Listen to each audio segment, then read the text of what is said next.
ආයුබෝවන් තෙරුවන් සරණයි සියලු දෙනාටම 2025 වර්ෂයේදී වෘශ්චික ලග්නයෙන් සම්බන්ධ පොදු අනාවැකි ගැනත් මාර්තු මාසයේ සිදුවන සෙනසුරු මාරුව ගැනත් අප්‍රේල් මාසයේ යෙදෙන සුබ මුහූර්තයන් වගේම ඔබගේ යහපතට හේතු වන පෙර කුසල් සංස්කාරයන් වර්ධනය කරගන්න ආකාරයත් ඒ වගේම ඔබගේ අයහපතට හේතු වන අකුසල් සංස්කාරයන්ගේ බලවත්භාවය හීන කරගන්න ආකාරය ගැන විග්‍රහයක් මේ තුලින් කිරීමට බලාපොරොත්තු වෙනවා. අවධාරණයෙන් යුතුව මුලින්ම වාසනාවන්ත ඔබ දැනුවත් කරන්න ඕනේ. මේ කරන්නේ පොදු අනාවරණයක් නිසා පෞද්ගලිකව ඔබගේ හදාහන සම්බන්ධයෙන් නැති ගැටලු අත්දැකීම් බහුල දෛවඥයෙකු ලවා පරීක්ෂා කරවා ගන්නා ලෙස ඉල්ලීමක් කරන්නත් ඕනේ. ඒ වගේම කියන්න ඕනේ අප විසින් අදහන් පරීක්ෂා කිරීමක් නොකරන බවත්. දැන් අපි බලමු 2025 වර්ෂයට අදාළ වෘශ්චික ලග්න හිමියන් සම්බන්ධයෙන් නැති අනාවැකි මොනවද කියලා. මේ අවුරුද්ද වෘශ්චික ලග්න හිමියන්ගේ ජීවිතය පරිවර්තනයට ලක් වෙන අවුරුද්දක් කියලා හඳුන්වන්න පුළුවන්. ඒ වගේම Taman වෙත අවස්ථාවන් උදා වෙන අවුරුද්දක් හැටියට නම් කරන්නත් පුළුවන්. මාර්තු මාසයේ සිදුවන සෙනසුරු මාරුවෙන් යම් යම් බලපෑමක් එල්ල වුණා. මේ මාසයේ සිදුවන ගුරු මාරුවෙන් පස්සේ සිදුවන බලපෑම මත ප්‍රගතියේ සහ වර්ධනයේ අවස්ථාවන් උදා කරනවා. වෘශ්චික ලග්න හිමියන් සම්බන්ධයෙන් ආදරය හා සම්බන්ධතාවයන් ගැන කතා කළොත් මේ වසරේදී සැලකිය යුතු පරිවර්තනයන් දැක ගන්නට හැකියාවක් ලැබෙනවා. ඒ වගේම පැරණි සම්බන්ධතාවයන්ගේ අලුත් වීමක් නැත්නම් නැවත එකතු වීමක් දක්නට ලැබෙනවා. ඒ වගේම පවතින සම්බන්ධතාවයන් තවදුරටත් ශක්තිමත් වීමක් දක්නට ලැබෙනවා. 2025 වර්ෂයේ වෘශ්චික ලග්න හිමියන්ගේ වෘත්තීමය හා මූල්‍ය තත්ත්වය ගත්තොත් වෘත්තීය ජීවිතයේ ඉහළ පහළ යාමක් මේ වසරේ අත්විඳීමට සිදුවිය හැකියි. මේ මාසෙන් පසුව ගුරුගේ බලපෑම මත මූල්‍ය සැලසුම් කරණය තීරණාත්මක වෙනවා.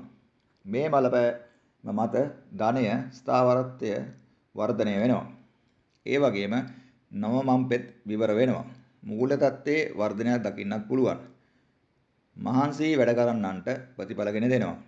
එමෙන්ම නඩුහබ Tamanගේ වාසියට තීන්දුව වීමක් දක්වන්නත් පුළුවන්.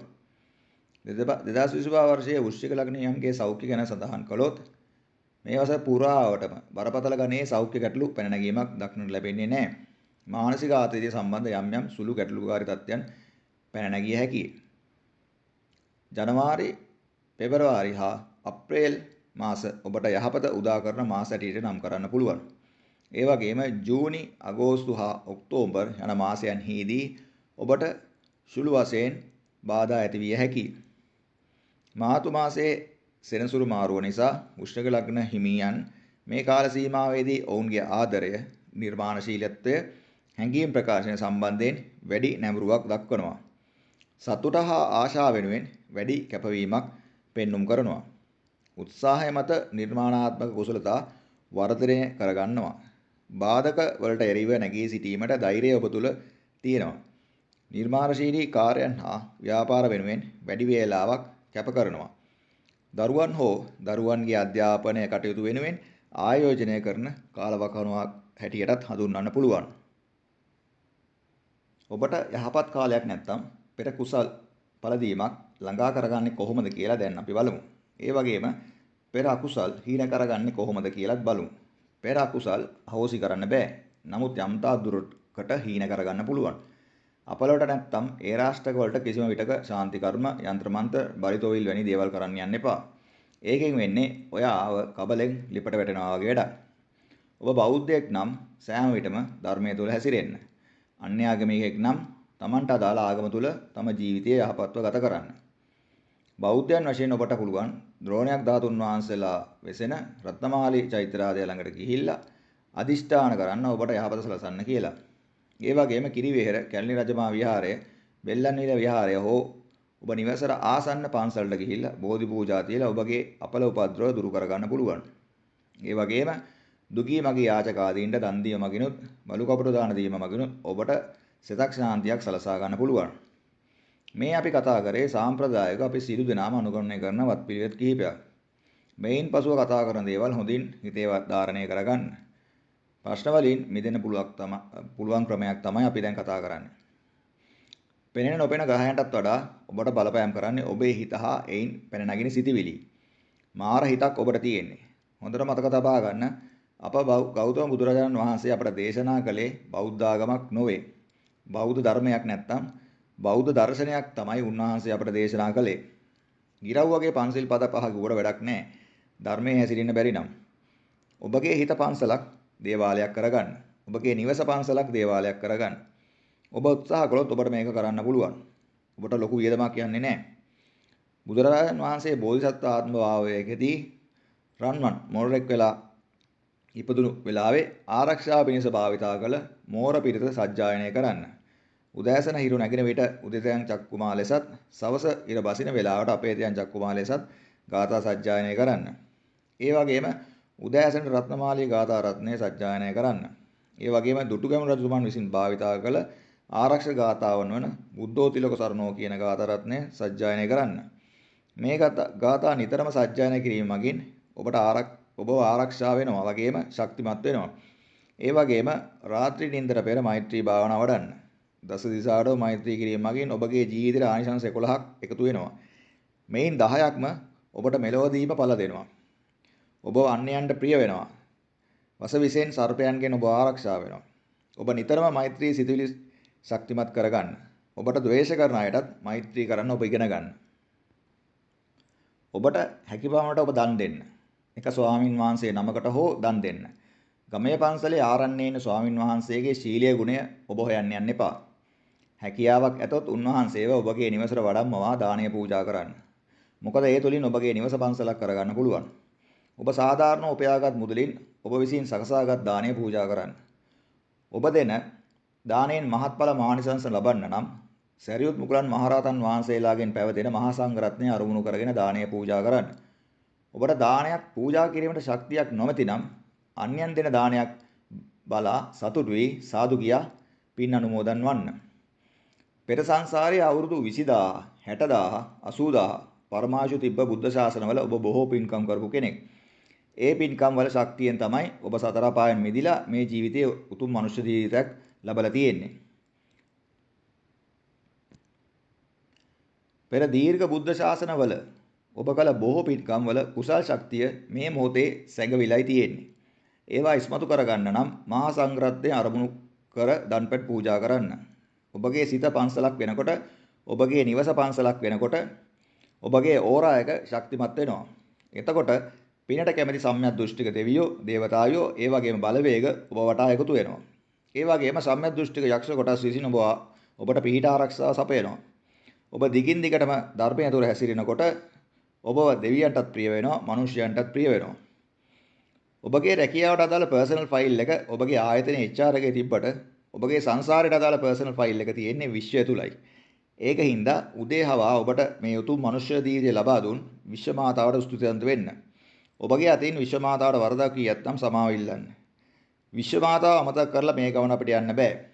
උදෑසනට සූර්ය දෙවියන් නමස්කාර කරන්න. ඒ සදා සුසු මන්ත්‍රයක් හෝ සූර්ය නමස්කාරය කරන යෝගාසන 12න් එකක් තෝරා ගන්න. තාමත් ඔබ පරාජිතයෙක් කියලා දිතන් ඉන්නේ. ඒ මාර සිතුවිල්ල ඔබේ මනසින් අයින් කරගන්න. මිලියන 500ක් ප්‍රාණීන් එක්ක ලෝක යුද්ධයක් කරලා තමයි ඔබ ඔබගේ අම්මාගේ මව් කුසට බැස්සේ.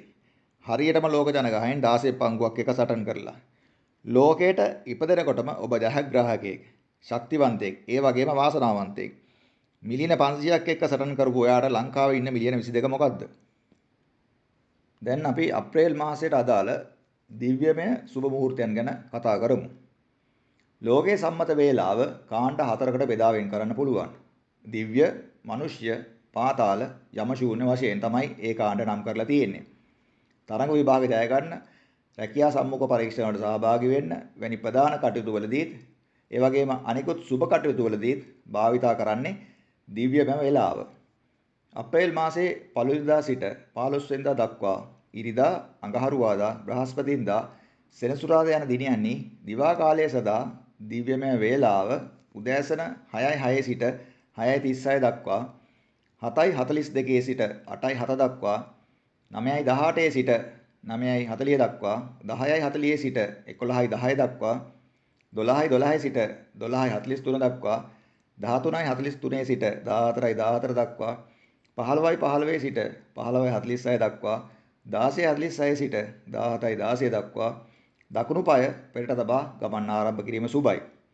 අප්‍රේල් මාසයේ 1 වෙනිදා ඉඳන් 15 වෙනිදා දක්වා සඳුදා, බදාදා, සිකුරාදා යන දිනයන්හි දිවා කාලය සදා දිව්‍යමය වේලාව උදෑසන 7:07 සිට 7:18 දක්වා 8:38 සිට 8:54 දක්වා 10:10 සිට 10:40 දක්වා 11:42 සිට 12:12 දක්වා 13:13 සිට 13:43 දක්වා 14:44 සිට 15:15 දක්වා 16:16 සිට 16:46 දක්වා 17:47 සිට 18:18 දක්වා වම් පාය පෙරට තබා ගමන් ආරම්භ කිරීම සුබයි.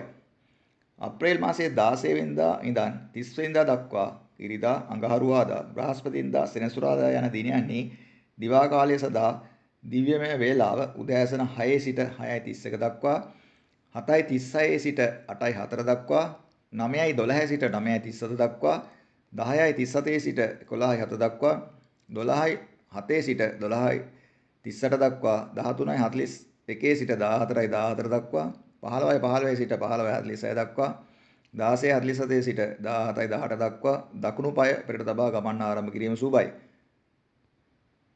අප්‍රේල් මාසයේ 16 වෙනිදා ඉඳන් 30 වෙනිදා දක්වා සඳුදා, බදාදා, සිකුරාදා යන දිනයන්හි දිවා කාලය සඳහා දිව්‍යමය වේලාව උදෑසන 7:02 සිට 7:12 දක්වා 8:35 සිට 8:48 දක්වා 10:07 සිට 10:37 දක්වා 11:36 සිට 12:07 දක්වා 13:10 සිට 13:41 දක්වා 14:45 සිට 15:15 දක්වා 16:16 සිට 16:47 දක්වා 17:48 සිට 18:18 දක්වා වම් පාය පෙරට තබා ගමන් ආරම්භ කිරීම සුබයි.